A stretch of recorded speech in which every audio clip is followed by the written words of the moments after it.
Nós estamos aqui pautados, firmados em uma fé, que é uma fé inabalável, amém, irmãos? Nós estamos aqui pautados por uma palavra que diz que Yeshua, o Messias aguardado, ele virá nos buscar, amém, irmãos? Nós estamos aqui firmados nesse Cristo, que é a rocha inabalável, descrita ali no livro de Mateus, quando ele diz que o homem que ouve essas palavras e as pratica é semelhante ao homem que constrói a sua casa sobre a rocha. Essa rocha, ela é Cristo Jesus, a pedra angular, a pedra que foi rejeitada pelos construtores, a qual o Pai colocou ali como cabeça de esquina, ou seja, como a principal pedra para a edificação de um edifício. Que edifício é esse? Esse edifício, bata-se no seu peito junto comigo e diga assim: esse edifício sou eu. Casa, templo e morada do Espírito Santo de Deus. Aleluia! Louvado seja o teu santo nome. Oh, glória! Esse mesmo Espírito, a respeito desse mesmo Espírito, falou Jesus para os seus discípulos, ali no livro de João, capítulo 16, versículo 8, e diz assim: eu preciso ir, porque se eu não for, o Consolador não virá.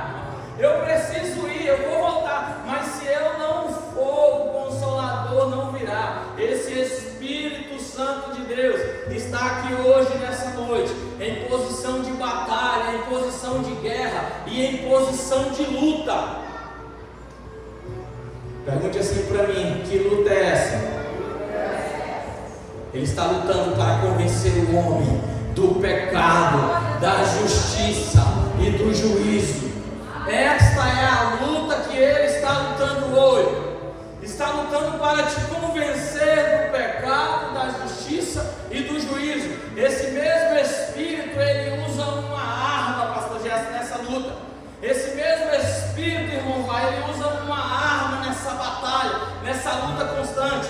A igreja pode perguntar para mim, por gentileza, que arma é essa?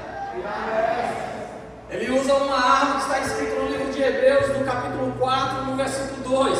Uma espada conhecida como palavra, que ela é mais penetrante do que espada aguda de dois gumes, que era utilizada pelos soldados romanos. Esse mesmo Espírito está em posição de luta, e ele está usando uma palavra, uma espada, que ela é mais penetrante do que a espada aguda de dois gumes, e tem a capacidade, irmão Adilson, de separar a alma do Espírito e colocar os dois sobre a mesa. Oh Deus!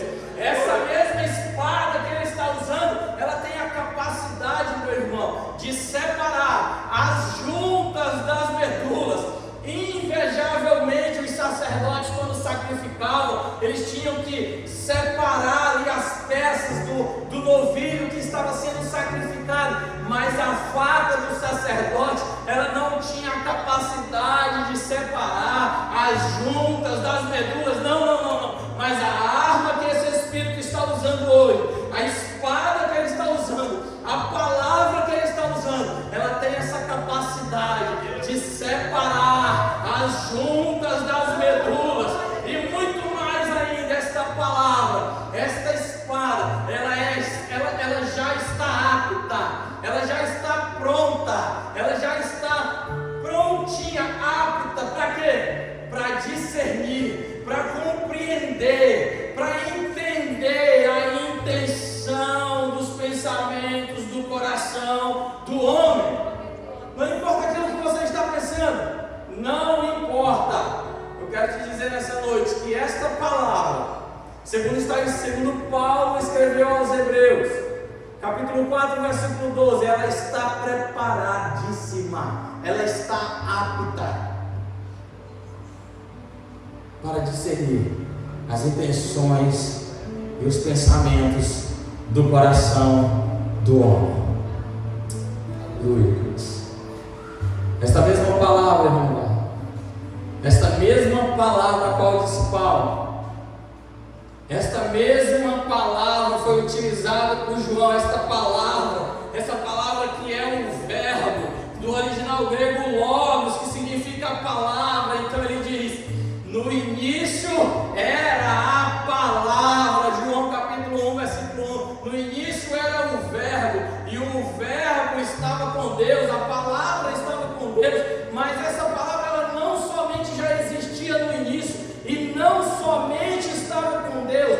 mas esta palavra, ela é o próprio Deus. Oh, aleluia! Esta palavra, ela é o próprio Deus, e por isso ela está apta para discernir as intenções e os pensamentos do coração do homem. Olha para a pessoa que está do seu lado assim, por favor, me ajuda, e diz assim para ela está apta para discernir os pensamentos do teu coração. Oh, aleluia.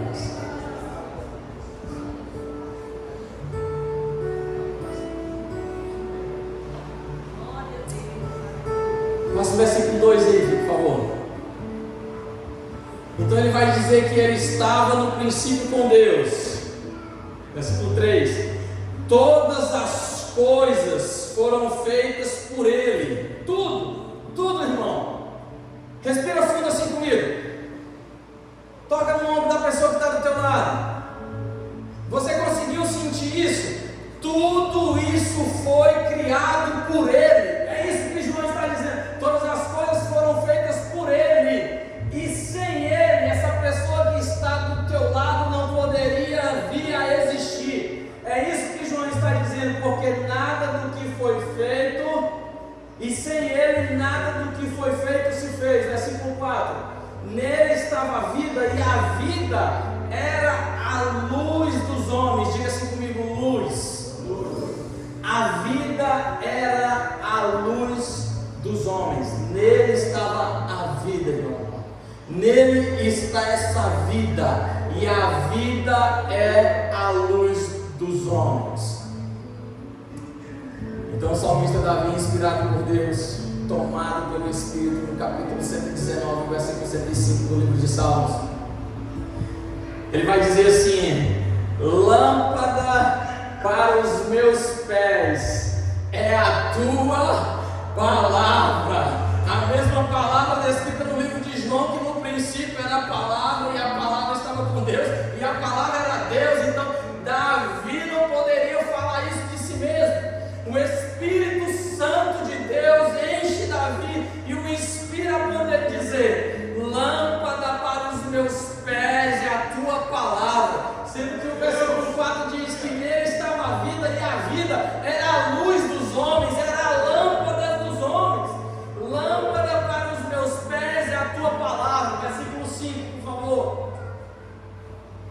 Então ele diz: Deus, e a luz, essa mesma luz que é a palavra, ela prevalece sobre as trevas. Oh, aleluia, Deus!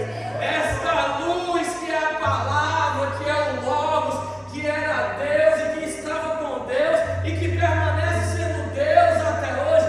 Esta luz, ela não existe trevas que possam prevalecer sobre esta luz.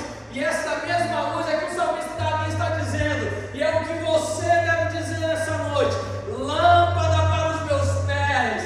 Essa luz que é Cristo Jesus, ela tem que clarear o meu caminho. Por onde quer que eu ande, essa luz tem que estar comigo, porque sobre esta luz trevas nenhuma prevalecerá, meu irmão. Oh, aleluia!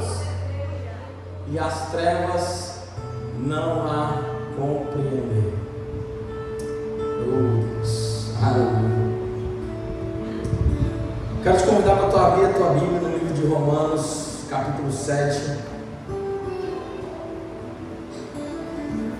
Livro de Romanos, capítulo 7, versículo de número 15.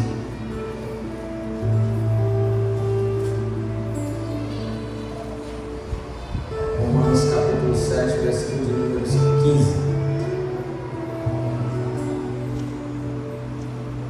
Oh, Deus.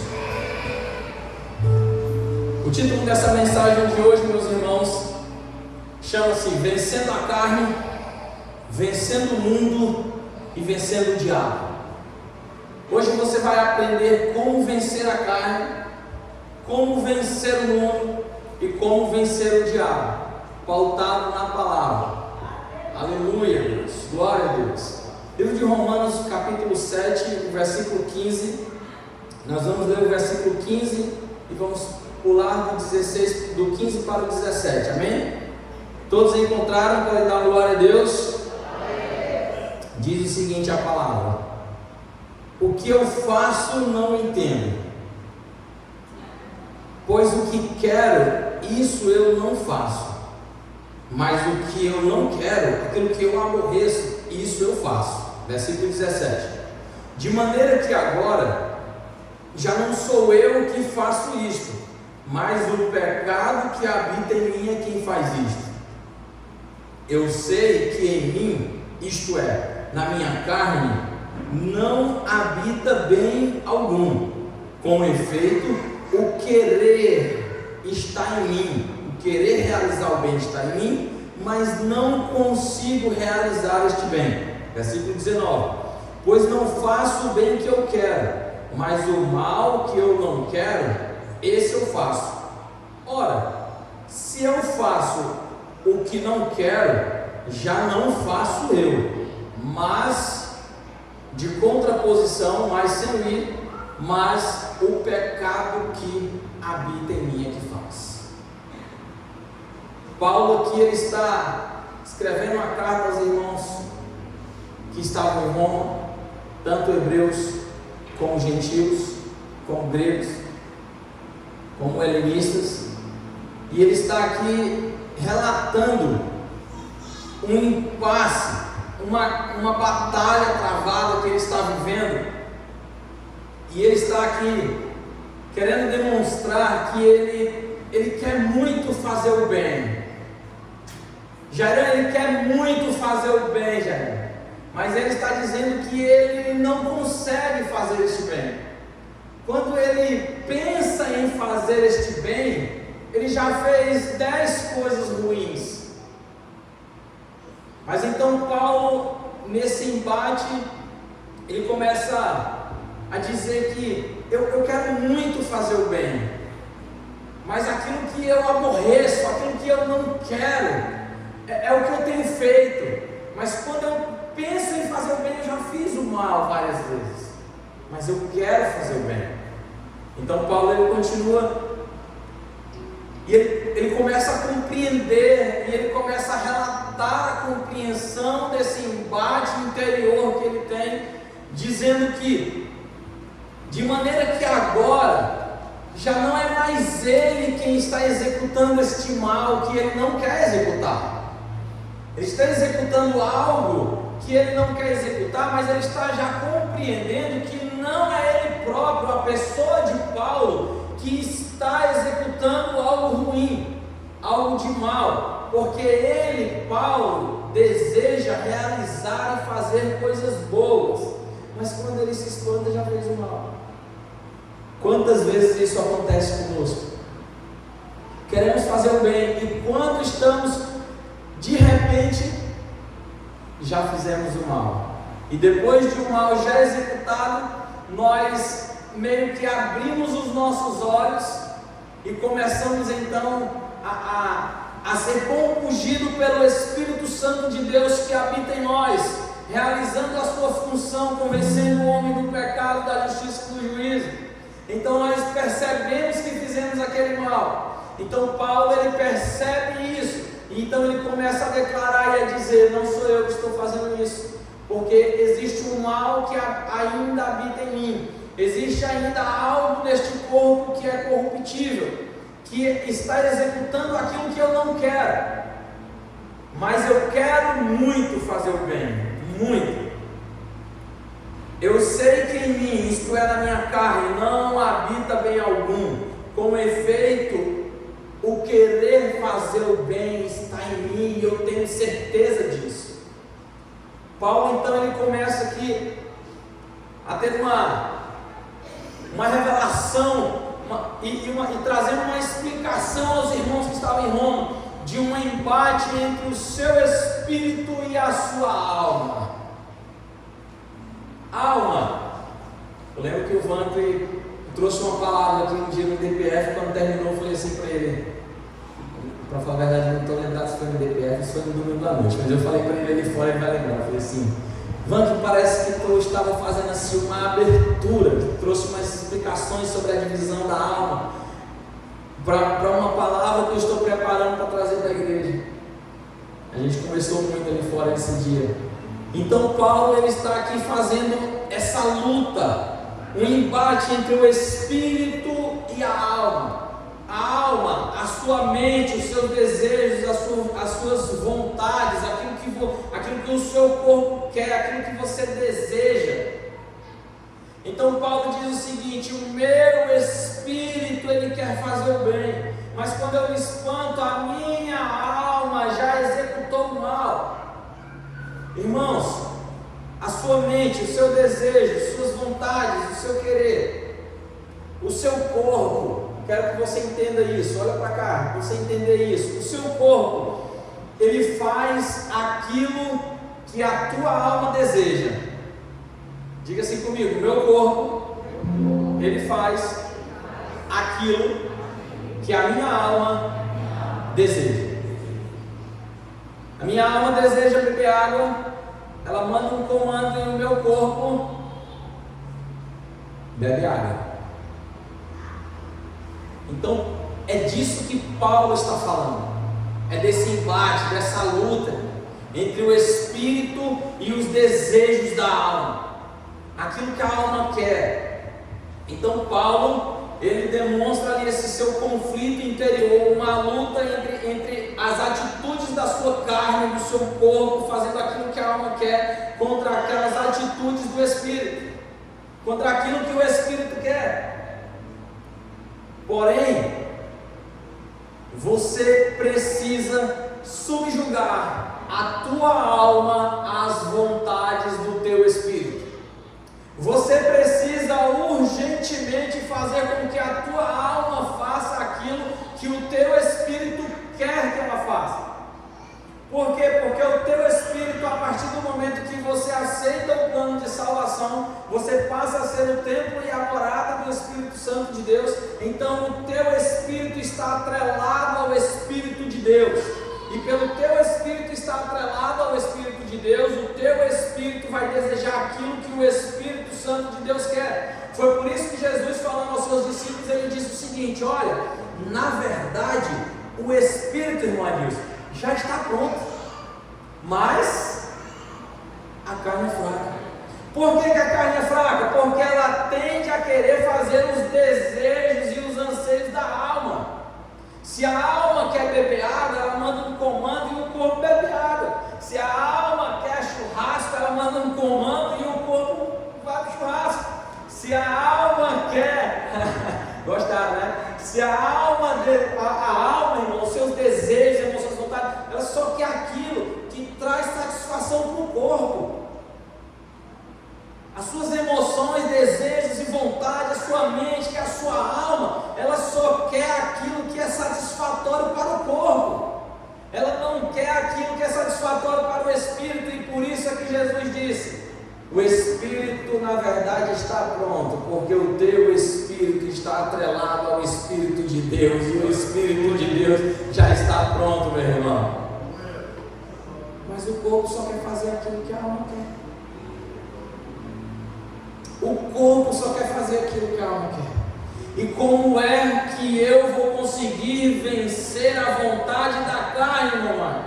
Como é que eu vou conseguir hoje vencer a vontade da minha carne? Porque você é corpo, alma e espírito. O seu corpo faz aquilo que a tua alma quer. Você precisa, aprende isso aqui, irmão. Depois que você aprender isso aqui, você vai romper muitas barreiras. O teu espírito precisa encher a tua alma com as vontades do Espírito. Aleluia. Você precisa encher a tua alma com as vontades do Espírito, porque o teu espírito está atrelado ao Espírito de Deus.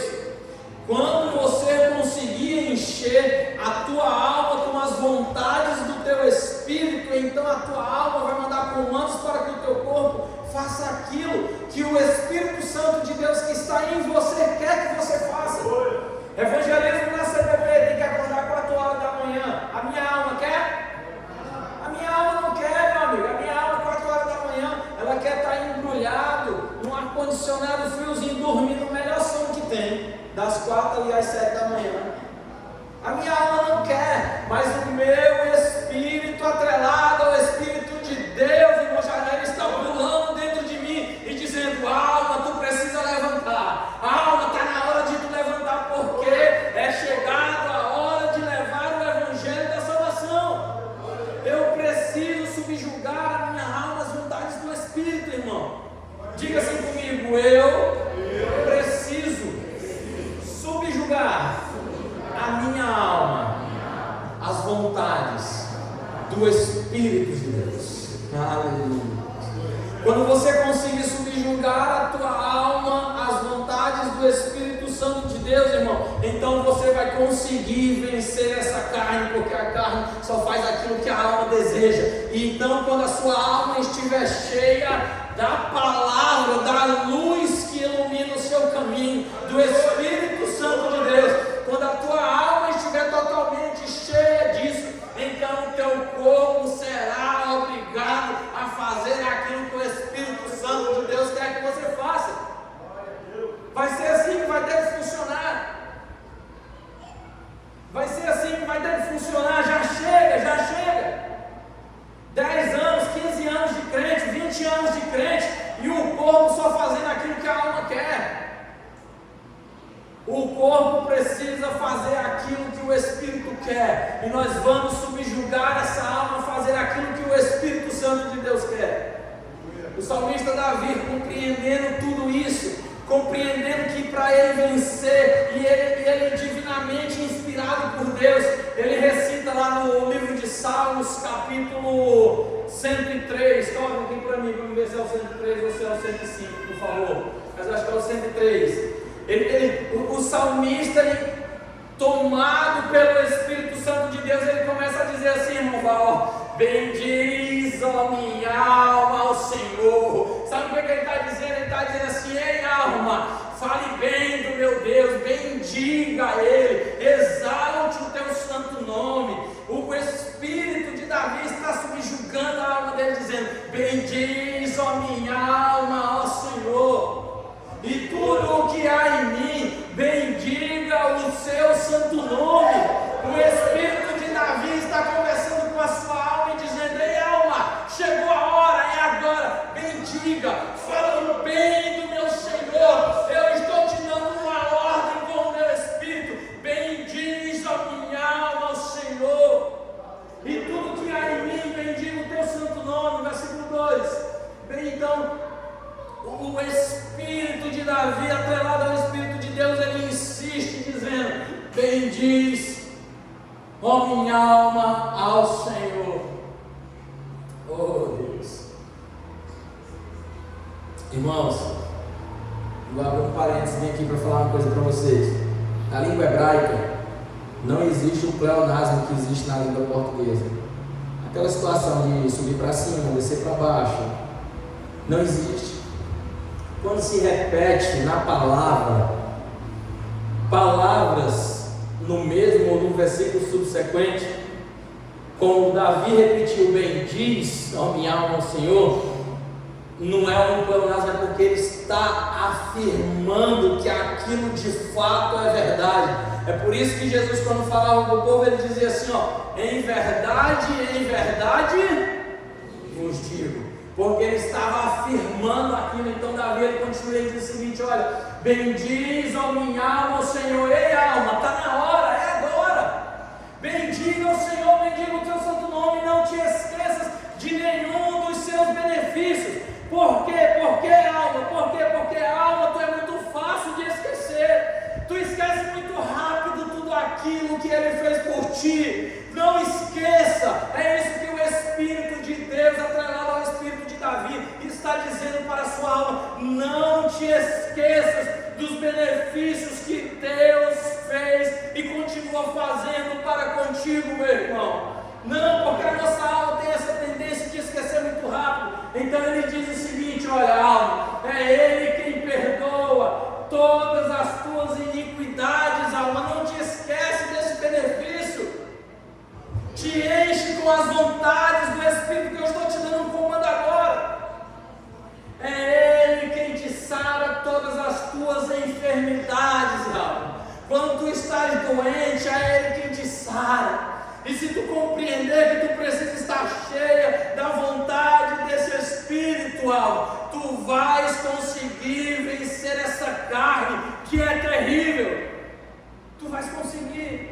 Então ele continua dizendo o seguinte: é este mesmo Deus, alma, que redime a tua vida da perdição. Talvez na tua Bíblia está escrito da cova, em outras Bíblias vai estar escrito da morte. É esse Deus, alma, é Ele quem te arranca da morte. Não te esqueça, alma, que esse Deus é que está te arrancando da morte que o pecado estava te arrastando. Não esqueça. Então ele diz: é Ele quem te coroa de benignidade. Aleluia. Quando nós falamos de coroa, nós estamos falando de reinado, meu irmão. Nós estamos falando de reis. Nós estamos falando de autoridade. É Ele quem entrega para você um reinado, uma autoridade de benignidade, de misericórdia. É Ele, alma. Tu precisa compreender. Toca na pessoa que está do teu lado, por favor, e diz assim para ele: é Ele, alma. É Ele quem te coroa, alma. Oh, Deus. Ele precisa. Então Paulo, ele compreende isso, irmão. É assim que você vai conseguir vencer a carne. Como é que eu vou conseguir vencer a carne? Enchendo a minha alma com a vontade do Espírito. Eu venço a carne enchendo a minha alma com a vontade do Espírito. Aleluia, Deus. Então Paulo, ele compreende isso. Ele compreende isso e diz: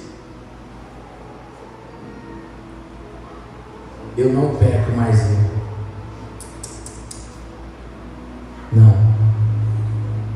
Não sou eu que estou fazendo esse pecado. Não sou eu que estou fazendo essa coisa ruim que eu estou fazendo. Porque o querer fazer o bem está em mim. E eu sei que eu não sou essa pessoa que está fazendo esse mal. Porque o mal que está em mim, nesse corpo corruptível, é que está praticando essa maldade.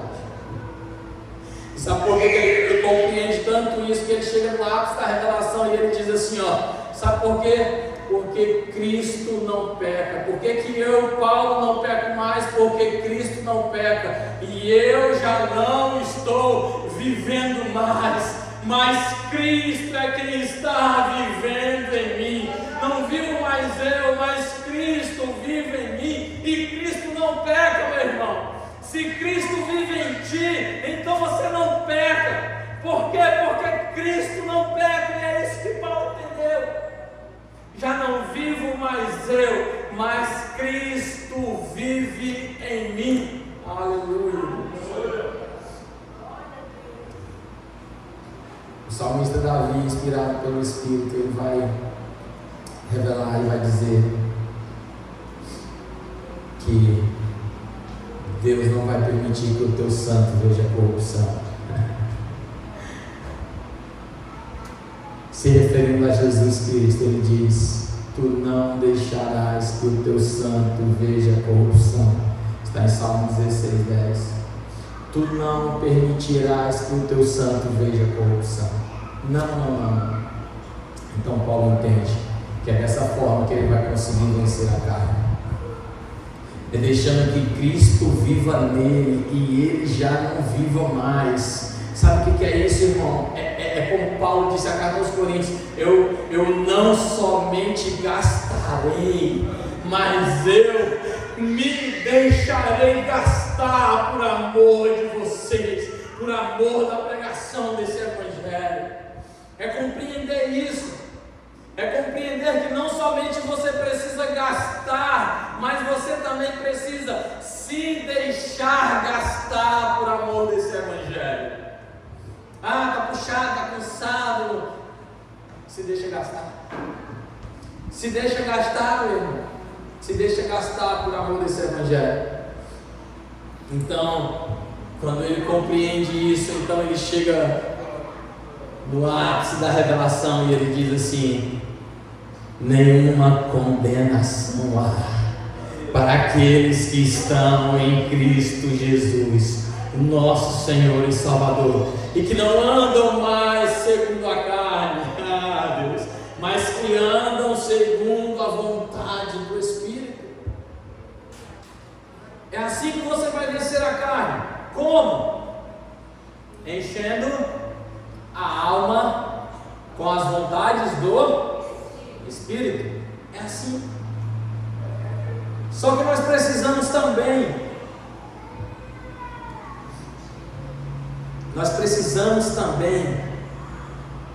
nesse mesmo texto, quando Cristo diz que o Espírito está pronto, mas a carne é fraca, ele finaliza dizendo assim: vigiai e orai. Orar, todo mundo sabe o que é, né? Orar, oratória, falar, conversar com Deus.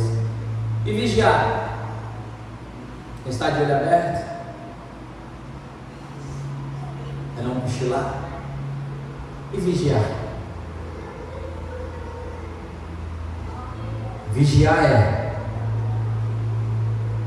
existe uma parábola muito boa para explicar o que é vigiar.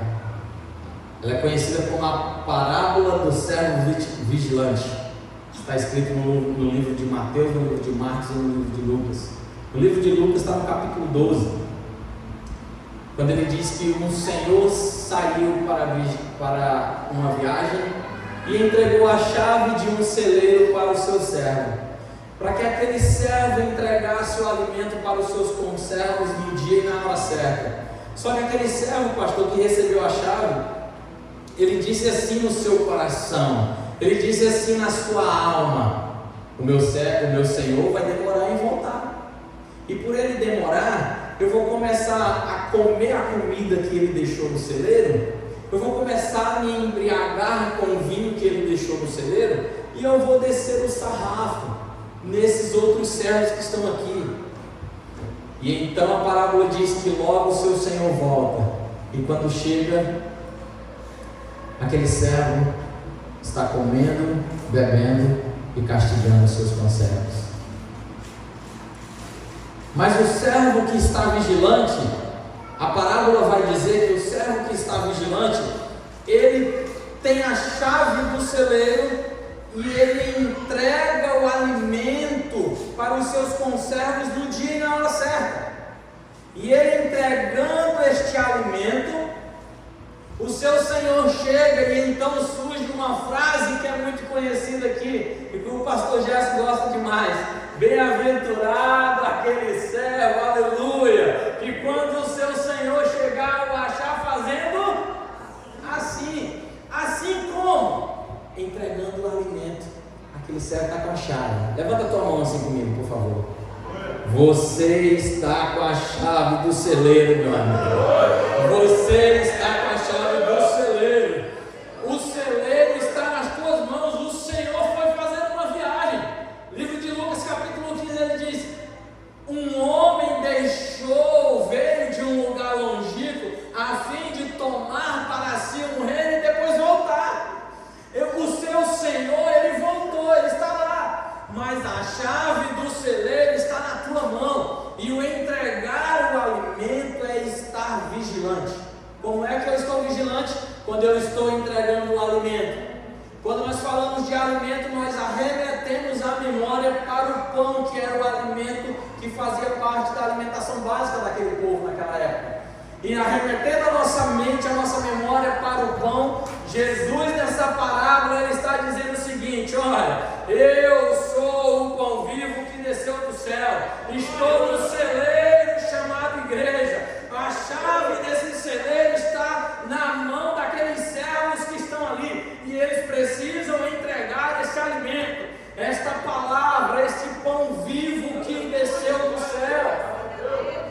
Estar vigilante é estar pregando o Evangelho do Reino de Deus, meu irmão. Eu quero te dizer essa manhã, eu quero te dar uma triste notícia: se você não está pregando o Evangelho do Reino de Deus, você não está vigilante. Você pode até estar orando, mas vigilante você não está. Estar vigilante é estar entregando o alimento na hora certa, no dia certo, porque a chave do celeiro está na sua mão. Bem-aventurado aquele servo quando o seu Senhor chegar e o encontrar fazendo assim. Se ele não encontrar ele fazendo assim, então ele lhe dará a sua sorte com os hipócritas. É assim que está escrito. Então você precisa entender isso. Você precisa entregar o alimento, você precisa orar, e você precisa encher a tua alma com as vontades do Espírito, para que você possa vencer a carne. E como é que eu venço o mundo, irmão? Existe uma parábola no livro de Mateus, Marcos e Lucas, muito conhecida da igreja, conhecida como a parábola do semeador. Diz essa parábola que saiu um semeador a semear. Só que antes dele semear, algumas sementes começaram a cair. Uma caiu em terra fértil, outra caiu em terra seca, outra caiu em terreno pedregoso e outra caiu no meio dos espinhos. A que caiu no meio dos espinhos, a palavra vai dizer que os espinhos cresceram e sufocaram esta palavra. Irmãos, a semente caiu num local que os espinhos cresceram e sufocaram essa planta. Essa semente germinou, ela cresceu, se formou uma planta, porém os espinhos que cresceram em volta dessa planta sufocaram ela. Mais na frente o próprio Jesus vai explicar esta parábola para os seus discípulos, porque os seus discípulos disseram assim para ele: por que tu fala ao povo em parábola? Para que se cumpra uma palavra, que eles vendo não vejam, ouvindo não ouçam e não entendam com o seu coração. Então Jesus chama os seus discípulos e começa a explicar essa parábola. E então Jesus vai dizer assim, abre aí comigo a tua Bíblia, Mateus capítulo 13, abre aí para você ler e entender. Mateus capítulo 13, o versículo vai ser o de número 7. Mateus 13, versículo número 7. Diz o seguinte, outra parte caiu entre espinhos, e os espinhos cresceram e a sufocaram. No versículo 22 do mesmo capítulo, Jesus vai dizer assim, o que foi semeado no meio dos espinhos é a mesma semente, sim ou não? Caiu no meio dos espinhos, né? Então Jesus está dizendo o seguinte, versículo 22, aquela semente que vocês leram no versículo 7, que caiu no meio dos espinhos, essa mesma semente, ela é quem? Ela é uma pessoa que ela ouve a palavra, mas os cuidados deste mundo e a sedução das riquezas sufocam esta palavra. E o que acontece com esta planta que cresceu no meio dos espinhos e os espinhos sufocaram? Essa planta, ela não morreu, tá, irmão? Essa planta está viva. Ela está sufocada, mas ela está viva. Então a palavra diz que ela ficou infrutífera. Ela não gerou fruto. Ela está viva, mas ela é incapaz de gerar fruto. Por que ela é incapaz de gerar fruto? Porque ela está sufocada pelos espinhos. E o que é os espinhos? Os espinhos são os cuidados pelas coisas deste mundo. Evangelismo. Hoje eu não posso. Por quê? Porque eu tenho que limpar a casa, porque eu tenho que lavar o carro, porque eu tenho que fazer as coisas, e eu não posso. Os cuidados, as coisas deste mundo sufocaram. Esses cuidados são os espinhos, eles sufocaram esta planta, a ponto de que essa planta está viva. Ela ainda luta pela vida, pastor, mas ela não consegue gerar fruto. Esta planta está ali, mas não gera fruto. Quantas árvores eu já cortei lá no meu quintal porque não dava fruto? Quantas árvores você já cortou lá na sua chácara porque não dava fruto? Então esta planta ela está correndo um sério risco, meu irmão. Esta planta ela está correndo um sério risco. Ela foi sufocada pelos espinhos. Os espinhos são os cuidados desse mundo. E outra coisa, os espinhos, Jesus explica que esses espinhos eles são as sedução pelas riquezas. Eu não posso hoje ir para a pregação do Evangelho, porque eu preciso, um ditado bem popular aí, eu preciso pedalar para conquistar as finanças. Eu não posso hoje, porque eu estou correndo atrás de um objetivo, e eu não posso hoje.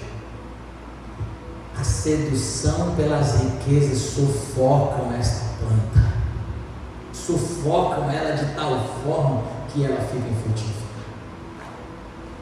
E como é que eu consigo vencer o mundo? Sendo que Jesus está explicando que o que está sufocando esta planta e que ela precisa para ela conseguir vencer é vencer o mundo, porque o que está sufocando ela é os cuidados pelo mundo e a sedução pelas riquezas. Para mim vencer o mundo, eu preciso arrancar os espinhos. Eu preciso arrancar os espinhos. Como é que eu arranco os espinhos? Deixando de ter o cuidado pelas coisas do mundo e a sedução pelas riquezas. Mateus 6:33. Buscai primeiro, oh Deus, o reino de Deus e toda a sua justiça. Buscai primeiro, fala de primícia, fala daquilo que é preferência, fala daquilo que é prioridade na minha vida. Buscai primeiro o reino de Deus.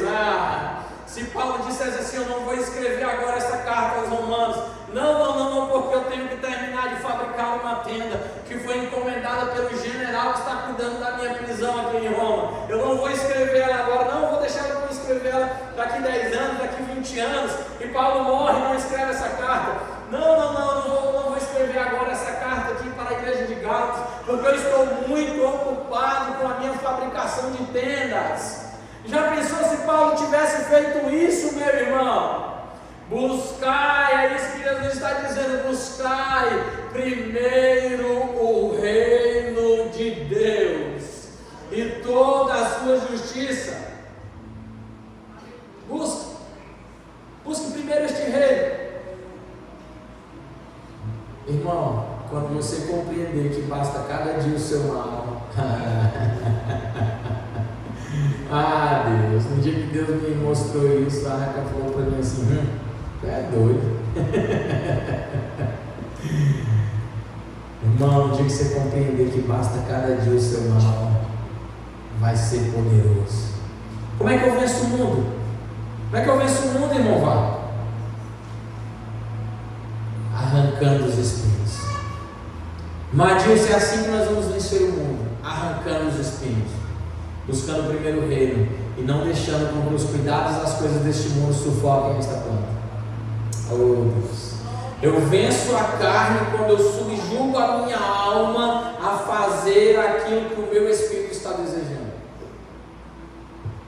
Quando eu encho a minha alma com os desejos e as vontades do espírito, eu consigo vencer a carne. Quando eu arranco os espinhos, quando eu começo a buscar primeiro o reino e arranco os espinhos, eu deixo os cuidados do mundo e a sedução pelas riquezas em segundo plano e coloco em primeiro plano a vontade de Deus na minha vida. Então eu começo a vencer uma batalha que é vencer o mundo. Eu começo a vencer esse mundo que está tentando me sufocar. Todo dia o mundo tenta me sufocar, pastor. Todo dia. Os cuidados que ele quer que eu tenha com ele tenta me sufocar todos os dias. Eu sei que ele tenta te sufocar, irmão, todo dia. Você precisa arrancar os espinhos. Precisa urgentemente arrancar os espinhos. Amém? Colocar as coisas deste mundo em primeiro lugar. Você não pode fazer isso. Aquilo que destrói o corpo, aquilo que ofende o teu próximo, você não pode colocar isso em primeiro lugar. Você precisa colocar em primeiro lugar o amor pelo reino. Aquilo que está destruindo o teu corpo, não, porque o teu corpo é templo e morada do Espírito Santo de Deus. Buscar primeiro o reino e toda a sua justiça, e as demais coisas estas coisas vos serão acrescentadas. Aleluia, Deus. Paulo vai dizer no livro de Coríntios, no capítulo 3, que se alguém destruir o templo e morada do Espírito Santo de Deus, Deus o destruirá. Esta palavra é muito forte. Então nós precisamos ter cuidado com este corpo, que é o templo e a morada do Espírito. Mas nós precisamos colocar em primeiro plano a busca a este reino. Este reino que é um reino inabalável. E como é que eu vou conseguir vencer o diabo? Como é que eu, como cristão, como crente, vou conseguir vencer o diabo? Toca aí na pessoa que está do teu lado, por favor. Fala assim para ela, como é que nós vamos vencer o diabo? Me diz aí. Como é que nós vamos vencer o diabo, meu irmão? Nós vamos abrir a palavra de Deus no livro de Mateus, no capítulo 4. Abre aí a tua Bíblia, o livro de Mateus, capítulo 4, amém? Livro de Mateus, capítulo 4. Vai dizer assim, ó. Então Jesus foi levado pelo Espírito ao deserto para ser tentado pelo diabo. Em tudo ele nos deu o exemplo. Em tudo. Então Jesus foi levado ao deserto pelo Espírito para ser tentado pelo diabo. Versículo 2: depois de jejuar por 40 dias e 40 noites, ele teve o que, igreja? Fome. 40 dias e 40 noites jejuando. É fraco, hein? Então ele teve fome. Teve uma fome do tamanho de um amigo meu, da fome que um amigo meu tem. Então ele teve fome. Versículo 3, ele vai dizer assim, ó: o tentador, quem é o tentador? O diabo. Quem é o tentador, igreja? O diabo. Então o tentador chegou-se a ele e disse: se tu és o Filho de Deus, manda que estas pedras se transformem em pães. Olha, o camarada com 40 dias de fome, sabendo que ele é Filho de Deus, que no princípio ele já existia, sabendo que no princípio ele já estava com Deus, e que no princípio ele era Deus, e o tentador chega diante dele e diz o seguinte: se tu estás com fome, transforma estas pedras em pães, se tu és o Filho de Deus. Irmão, qualquer um de nós ia bater no peito e falar: afasta aí que é agora. Eita Deus, diga assim comigo: misericórdia. Misericórdia. Então, o versículo 4 vai dizer que Jesus respondeu o diabo assim, ó: está o quê? Está escrito.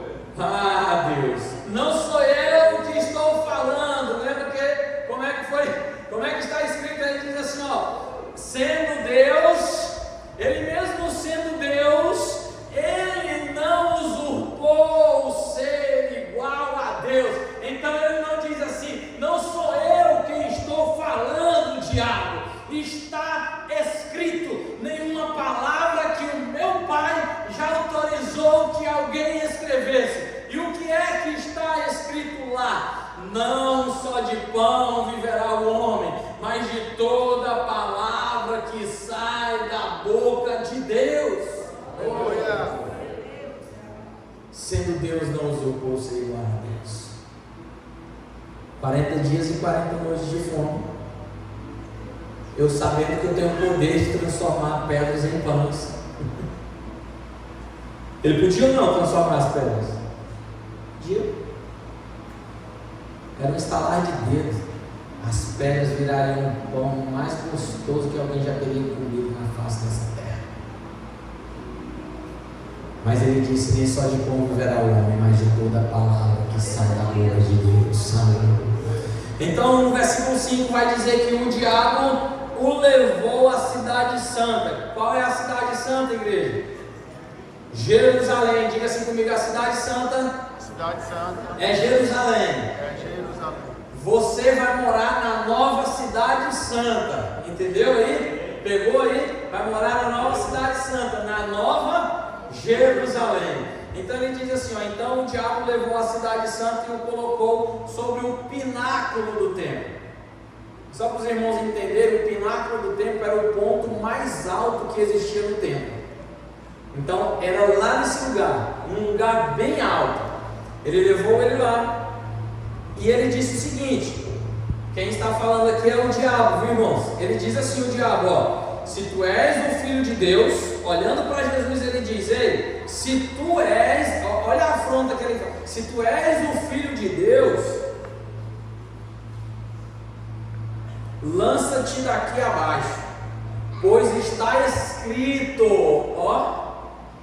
Primeiro ele desafiou o poder que ele tinha, agora ele está lhe desafiando dentro da palavra, dentro daquilo que Jesus usou para respondê-lo. Agora ele está desafiando Jesus dentro da palavra. Então ele diz, está escrito, se tu és filho de Deus, lança-te daqui abaixo, porque está escrito, aos teus anjos dará ordem ao teu respeito, para que tu não tropeces em pedra alguma. Olha a astúcia do diabo, meu irmão, tentando Jesus dizer, está escrito, tu está falando que está escrito, é? Pois beleza, vamos ali comigo, ali também está escrito, que aos teus anjos dará ordem ao teu respeito, para que tu não tropeces em pedra nenhuma, tu não é filho dele, te lança daí, os anjos vão te amparar, ó, numa redinha macinha, os anjos vão te amparar. Então Jesus, no versículo 7, ele vai dizer o seguinte, ó, respondeu-lhe Jesus, também está escrito o quê? Não tentarás o Senhor teu Deus. Vou pular bem daqui para ver se meu Deus é Deus mesmo de verdade. Não tentarás o Senhor teu Deus. Então no próximo versículo ele vai dizer assim, ó, versículo 8, o diabo levou novamente Jesus a um monte muito alto e mostrou-lhe, eu penso aqui que talvez pode ser até o Monte Sinai, levou-o a um monte muito alto e mostrou-lhe todos os reinos do mundo e o seu esplendor. Agora que mexeu com o bolso de gente. O diabo levou Jesus para um monte e enxergou aquela imensidão daquela cidade, ó. Que potência, hein, pastor Jans? que é aquilo? Então ele mostra aquilo e ele diz o seguinte, ó, mostrou todos os reinos do mundo e o seu esplendor. Olha o tanto que o inimigo é astuto, irmão. Versículo 9, ele diz, tudo isto te darei se prostrado me adorares. Tudo isso te darei se prostrado me adorares. Olha o que o diabo falou para Jesus. Irmãos, se você vacilar, ele quer te pegar com aquilo que já é teu. Deus, ele quer te pegar com aquilo que já é teu. De quem eram os reinos? De quem é? O teu reino, ele é, como é que está escrito? O teu reino, ele é de eternidade em eternidade. Todos os reinos servirão a ele. Quando eles ascendem aos céus, então Deus olha para ele. Vocês estão sabendo quem é o ele que eu estou falando? Falando de Jesus Cristo. Então Deus olha para ele e diz assim, assenta-te. Isso está escrito em Hebreus, quando Paulo diz, a nenhum dos anjos nunca Deus disse nada a respeito disso, nunca falou sobre isso, mas ele disse a respeito de alguém, assenta-te à minha direita, até que eu ponha embaixo dos teus pés todos os teus inimigos. Tu já fez tudo, meu filho, tu já foi obediente até a morte de cruz. Então agora eu te peço aqui, ó, vem, assenta-te à minha direita até que eu ponha sobre o estrado dos teus pés os teus inimigos. Deus nunca disse isso acerca de um anjo, mas ele todos os reinos um dia, chegará o dia em que toda língua confessará e todo joelho se dobrará, dizendo: Ele é o Rei dos Reis, Senhor dos Senhores. Vai chegar esse dia, meu irmão. Então, o diabo, com toda a sua astúcia, ele chega e fala assim: vou pegar ele agora com aquilo que já é dele. Quando ele olha para ti querendo te derrubar, é assim que ele pensa, meu irmão. Eu vou pegar ele com aquilo que já é dele. Aí ele vai e diz assim, no versículo 10, Jesus vai responder. Então Jesus lhe disse: já chega, Satanás, vai-te, já chega, vai-te. Por que agora é a hora de tu ir? E já chega. Essa conversa aqui já está indo longe demais. Por quê? Porque está escrito. Cadê a tua Bíblia? Levanta a tua Bíblia aí. Levanta a tua Bíblia aí. Porque já está escrito. Já está escrito acerca de ti. Já está escrito. O Espírito, eu não sei se você vai lembrar, quando eu comecei essa palavra, eu disse que o Espírito Santo estava em posição de batalha, de guerra e de luta. A luta era para convencer-nos do pecado, da justiça e do juízo. Já está escrito. Aleluia. Então ele vai dizer o seguinte: vai de Satanás, porque já está escrito. E o que é que está escrito? Não sou eu que estou falando, Satanás, mas é a palavra do meu Pai. Já está escrito lá, e ele disse o seguinte: ao Senhor teu Deus adorarás, e somente a Ele você servirá. Somente a Ele. Vai-te daqui, Satanás. Somente a esse Deus é que eu irei me prostrar e adorá-lo. Somente a Ele. Glória a Deus. Ai, somente a Ele. Como é que eu venço a carne? Como é que eu venço a carne? Bingo, irmãos, enchendo a minha alma com a vontade do Espírito. Como é que eu venço o mundo? Arrancando os espinhos, os cuidados pelas coisas do mundo e a paixão pelas riquezas. E agora, como é que eu venço o diabo? Irmão, quando chegar o dia da tentação, quando o diabo vier para te tentar, querendo fazer com que você tropece, com que você caia, não vai ser cantando, não vai ser batendo palma, não vai ser dobrando os teus joelhos, não vai ser assim. É por isso que o DPF nos domingos pela manhã está insistindo em ensinamentos bíblicos, em conhecimento da verdade. Sabe por quê? Porque no dia que o diabo vier para te tentar, para querer te derrubar, não vai ser com canções, não vai ser com palmas, não vai ser com gritos, vai ser pelo poder da palavra que você vai vencer o diabo, pelo poder desta palavra. Vai ser pelo poder da palavra. Aquela palavra que foi revelada a João, que no princípio era a palavra estava com Deus, a palavra era o próprio Deus. Deus. Eu posso até ver que a Isabela cantando, no início era a tua palavra. Oh Deus. No início era a tua palavra. É assim que você vai vencer o diabo. É assim, meu irmão. Glória a Deus. Oh Deus. É assim. É assim, Pai. É pelo poder da tua palavra. Guardei a tua palavra no meu coração.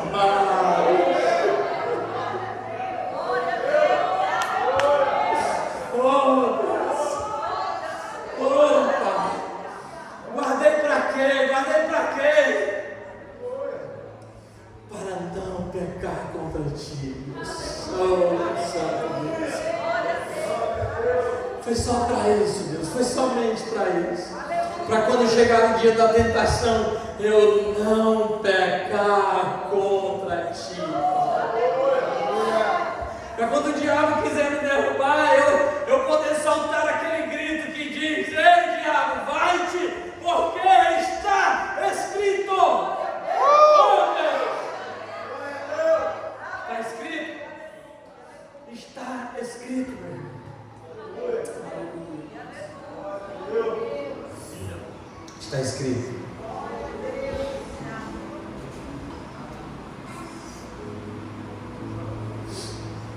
Você vai passar o resto da sua vida enchendo a tua alma com as vontades do Espírito, lutando contra a carne,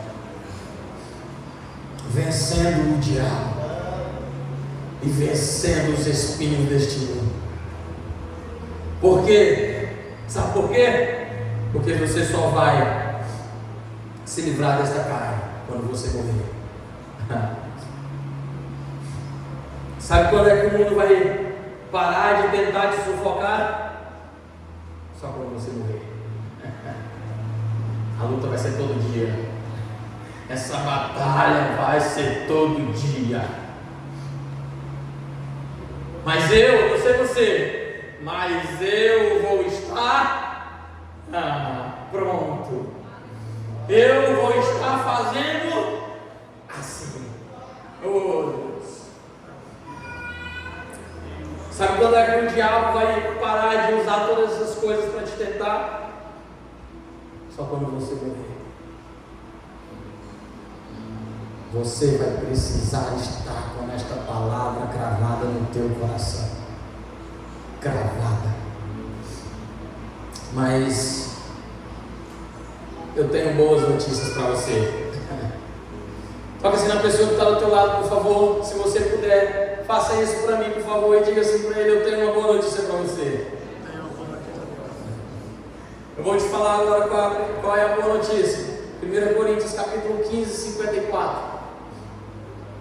Eu tenho uma boa notícia para você.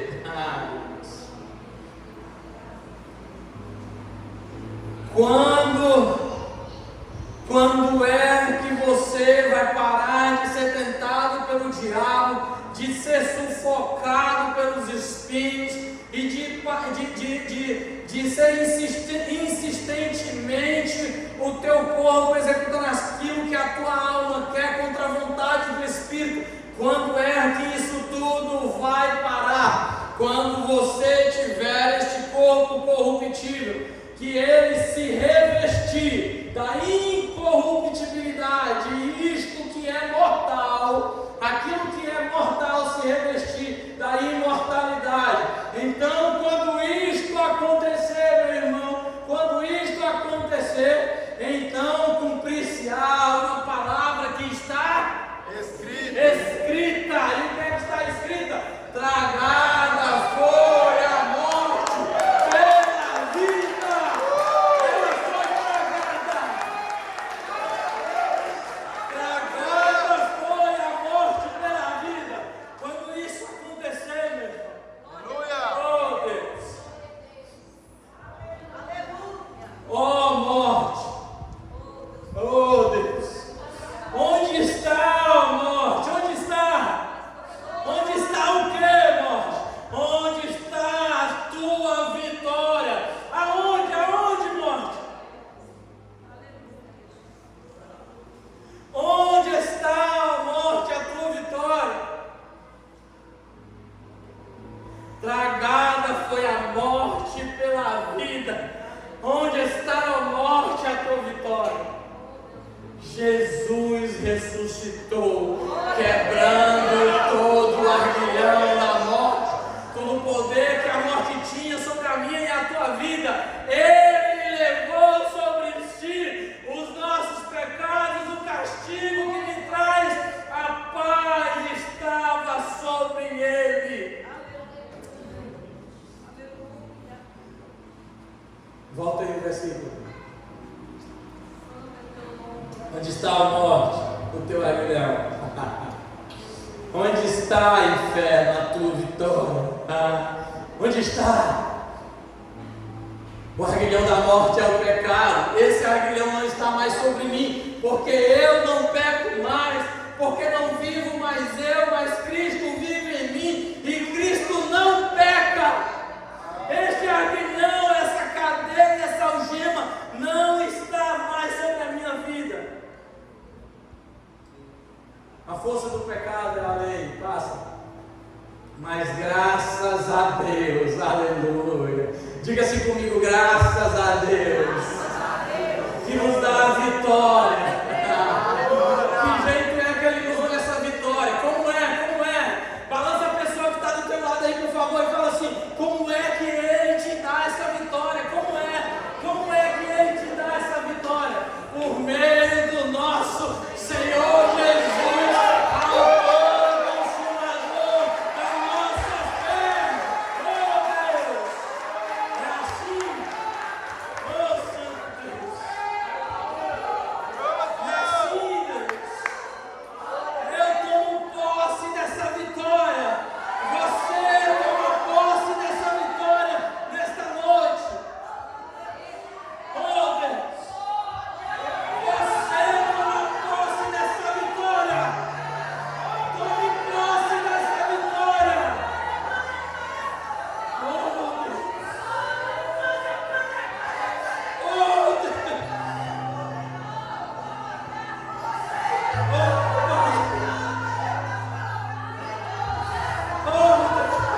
e sobre todos os seus bens o porá. É assim que está escrito.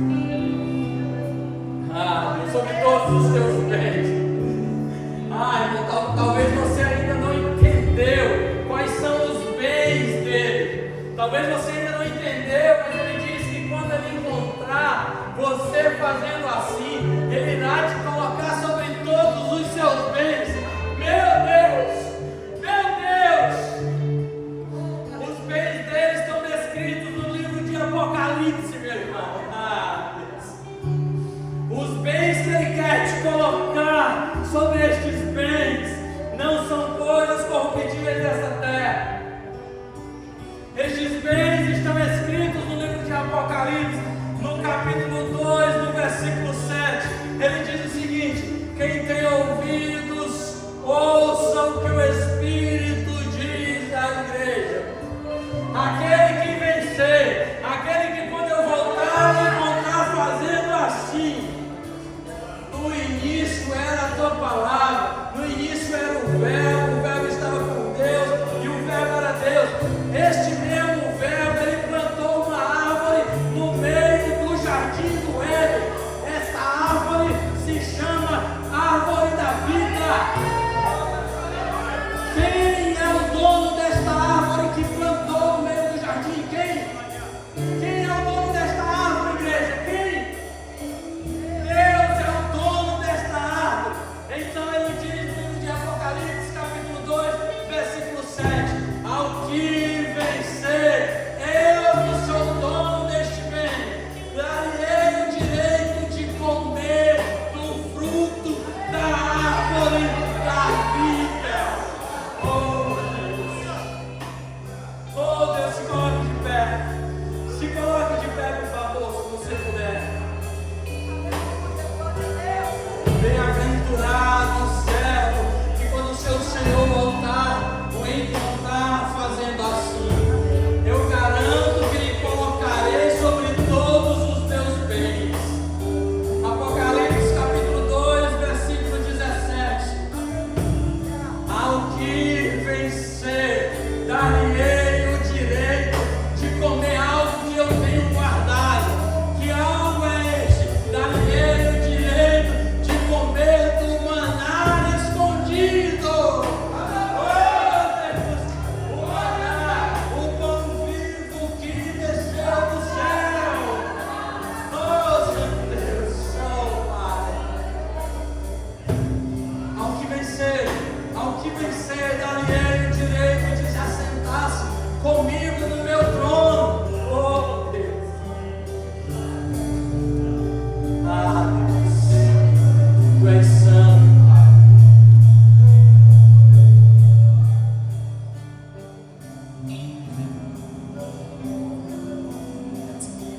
Deus, tu és santo, tu és santo.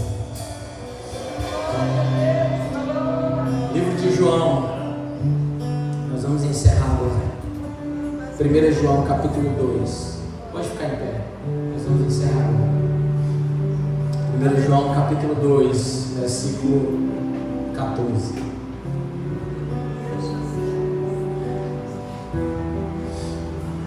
Deus, ele vai inspirar o apóstolo João a dizer algo. Então ele vai dizer assim: ei Pai, eu vos escrevi, para você que é pai, para você que é mãe, eu vos escrevi. Eu escrevi uma carta para você. Então ele diz: por que eu escrevi? Porque você já conhece aquele que é desde o princípio. Aquela palavra que é desde o início. Eu vos escrevi, jovens. Levanta a mão aí, você que é jovem. Levanta a mão aí, levanta a mão aí. Eu vos escrevi, jovens. Por que eu escrevi para vocês, jovens? Por quê? Porque vocês são fortes e a palavra de Deus já está em vocês. E por meio desta palavra,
Nessa noite, Pai, eu te peço que os meus irmãos possam ter compreendido esta palavra e que eles possam sair daqui, como disse Paulo, transformados pela renovação do seu entendimento. Oh, Pai. Sabendo que eles precisam encher a sua alma com a vontade do seu Espírito, até que a sua alma transborde a ponto de subjugar os seus corpos a executar aquilo que o teu Espírito quer. Oh Deus, eu te peço, Pai, que os meus irmãos possam começar a partir de hoje a arrancar os espinhos da sua vida, para que ninguém fique infrutífero, ninguém saia deste lugar se tornando uma lâmpada, uma planta infrutífera, e que todos possam sair desse lugar, Pai, com algo escrito nas tábuas de carne do seu coração, que a palavra possa estar escrita nas tábuas de carne do seu coração, para que no dia da tentação, para que no dia que o diabo quiser derrubar este irmão, pega na mão da pessoa que está do teu lado aí, por favor, pega aí na mão dela, para que no dia que o diabo tentar te derrubar, no dia que o diabo tentar te oferecer aquilo que já é teu, para te derrubar, você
Sentar, irmãos.